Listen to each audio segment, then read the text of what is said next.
Okay, determining trig ratios. They give us a point minus 15/8, so 15 left, 8 up on the terminal arm of an angle in standard position. All right. It's a standard angle, meaning it would have started at 0 here and gone counterclockwise, so the angle we're talking about is technically here. Now,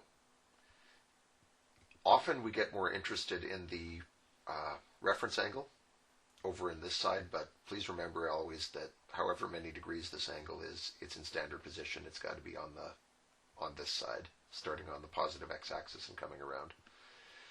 Calculate the exact length of OP, the hypotenuse. Well, we have a triangle here that this point produces, which is 15 units to the left and 8 units up. It's a right triangle because left and up are at right angles to each other, and so the Pythagorean theorem can do this for us. We have 15 squared plus 8 squared equals the radius squared.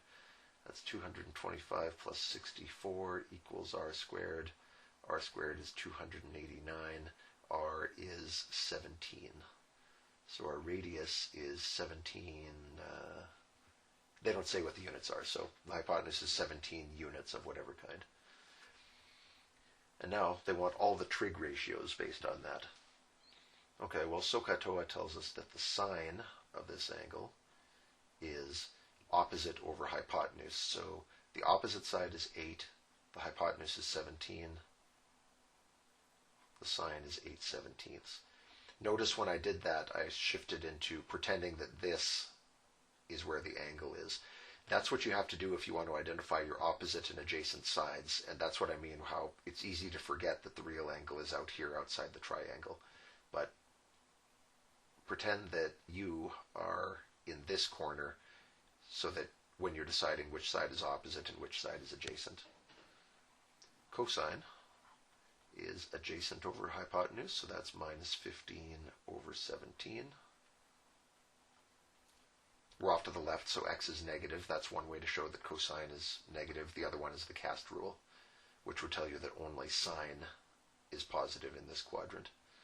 Tangent is opposite over adjacent, so it's 8 over negative 15. I'm going to put the negative in the numerator because it looks better there.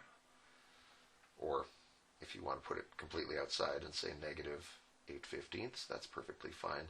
Don't put it in the denominator. 8 over negative 15 is not the way it's normally written, and people miss the negative sometimes when it's down there, so please avoid that one. And now that we have the primary trig ratios, we can get the reciprocals pretty quickly. The reciprocal of sine is cosecant. Flip that over, you get 17 over 8.